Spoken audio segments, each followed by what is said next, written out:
Salve pessoal, seja muito bem-vinda, seja muito bem-vindo. Hoje eu quero resolver uma questãozinha da Mackenzie com vocês para a gente revisar a conservação de energia mecânica, ou seja, estamos falando aqui de sistemas conservativos, tá bom? Então bora lá, deixa eu ler aqui a questão com vocês para a gente resolver esse problema juntos.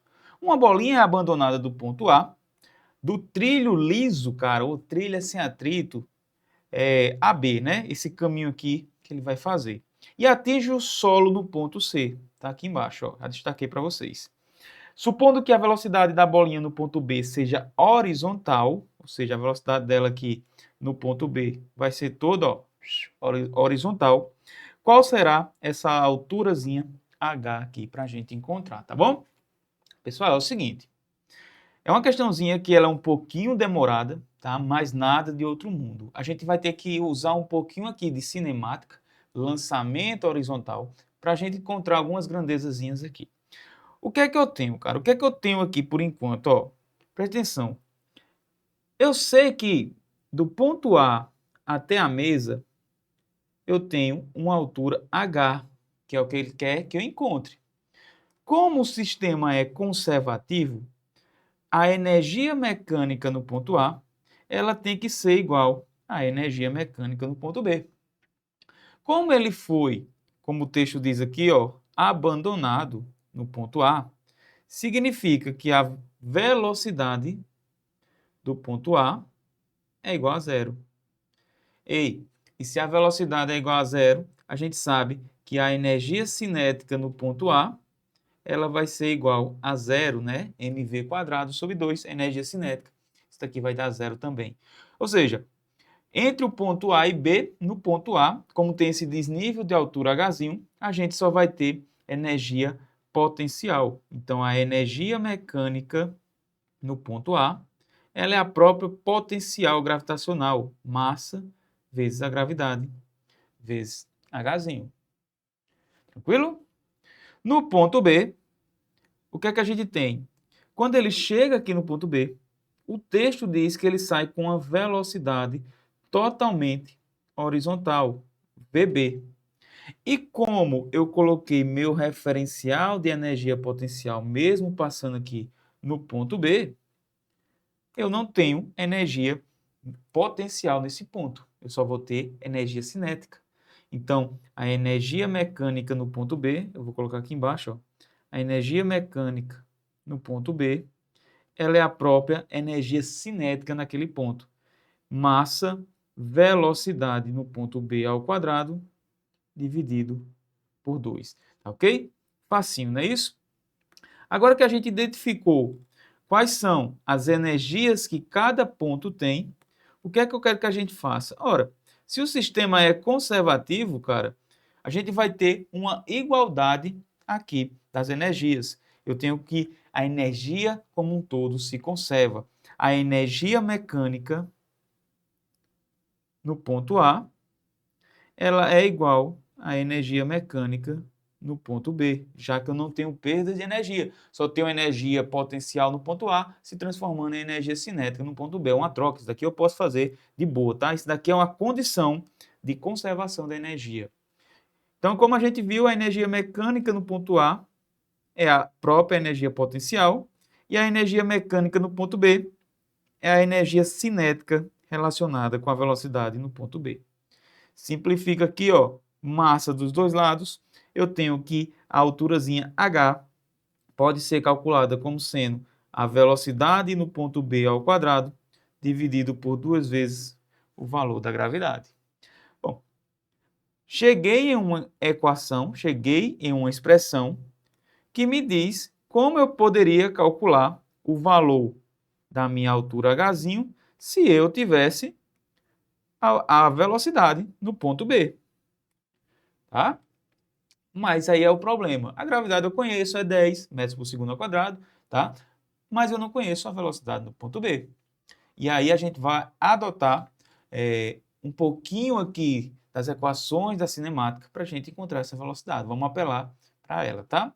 Preste atenção aqui. O que é que vai acontecer?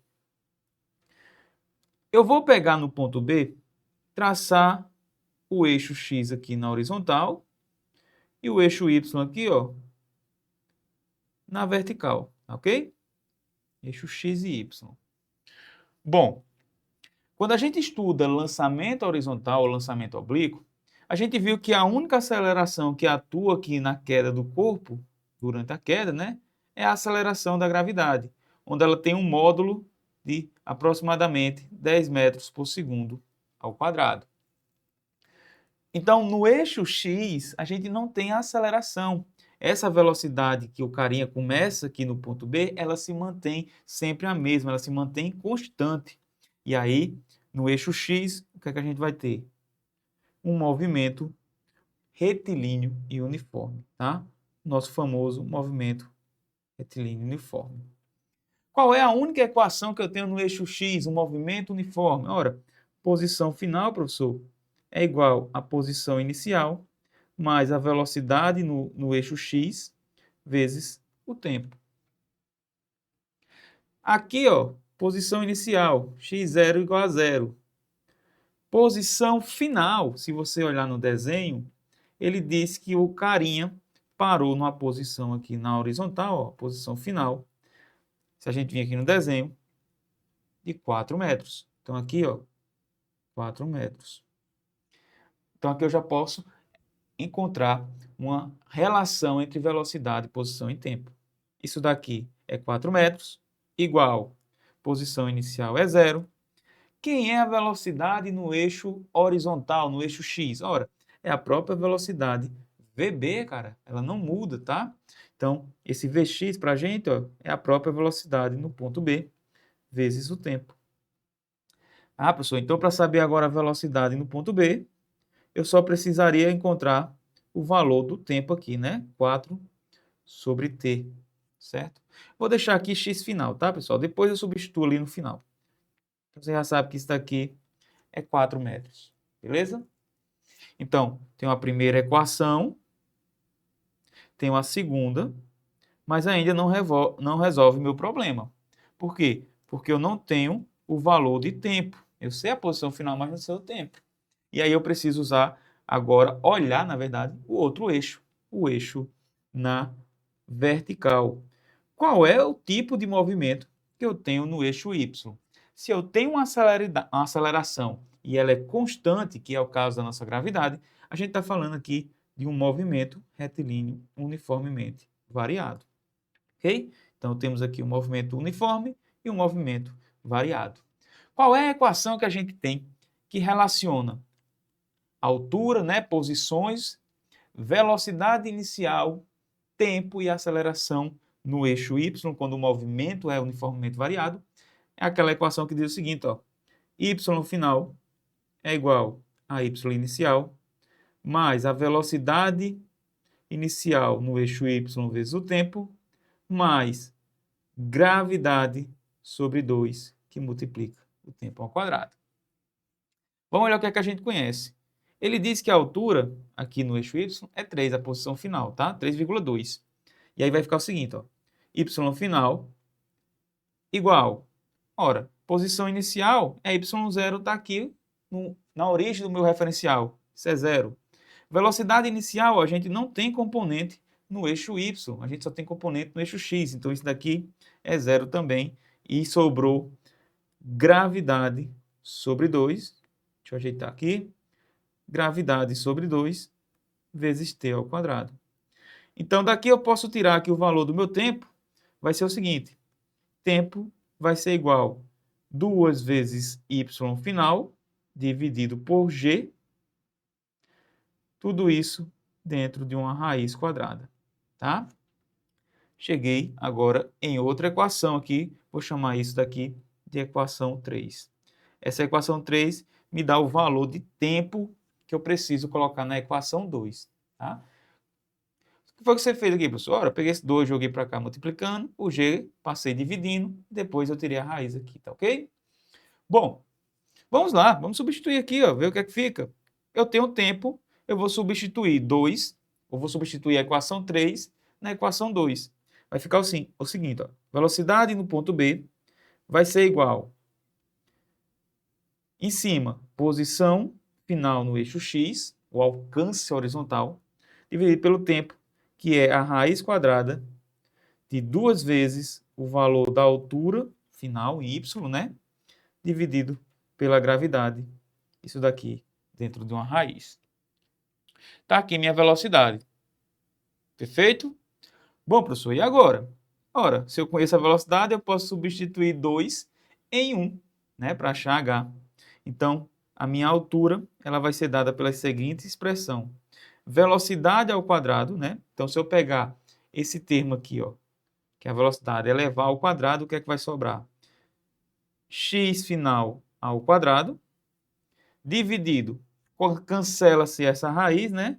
O que sobra é 2y final sobre a gravidade, tudo isso dividido por 2g.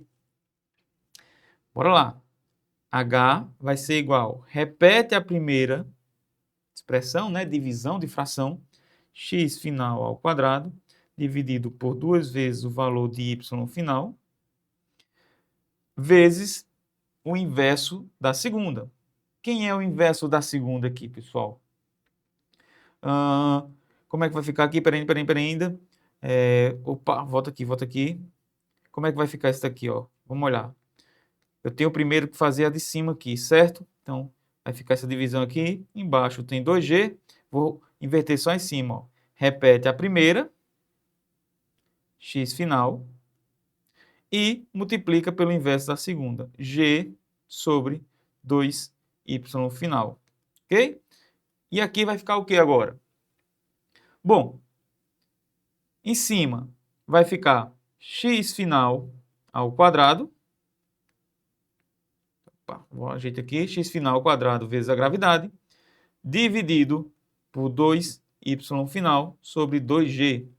Agora sim, isso daqui é tudo dividido por 1, né? Então vai ficar o seguinte. Repete a primeira, a de cima, x final ao quadrado vezes g sobre 2y final vezes o inverso da segunda, que é 1 sobre 2g. Ah, professor, tranquilo. O que é que dá para simplificar aqui, ó? Gravidade com gravidade cai fora. Eu posso dizer que a altura vai ser igual a quê? X final ao quadrado dividido por 4 vezes y final, tá? E aqui a gente conhece, é só substituir os valores, cara. X final, o alcance na horizontal foi 4 metros, 4 ao quadrado, dividido por 4 vezes a altura, que foi de 3,2 metros. Vamos lá? 4 ao quadrado dá 16, certo? 4 vezes 3,2, isso daqui vai dar 6, 12, 12,8. 12,8. Essa divisãozinha aqui, cara, isso daqui vai dar aproximadamente 1,25 metros, ok? Essa é a alturazinha H que eu tenho que ter para que esse carinha aqui, ó, obedeça essas condições que a gente tem nesse problema, ok? Bom, já sabe, né? Compartilha o vídeo, se inscreve no canal, manda esse vídeo para algum amigo que está se preparando para fazer o Enem desse ano. E já sabe, é isso aí, cara. Vamos se preparar da melhor forma possível. E aí, o meu objetivo aqui é te ajudar a chegar aí na sua aprovação esse ano, não é, né? Certo? Fui!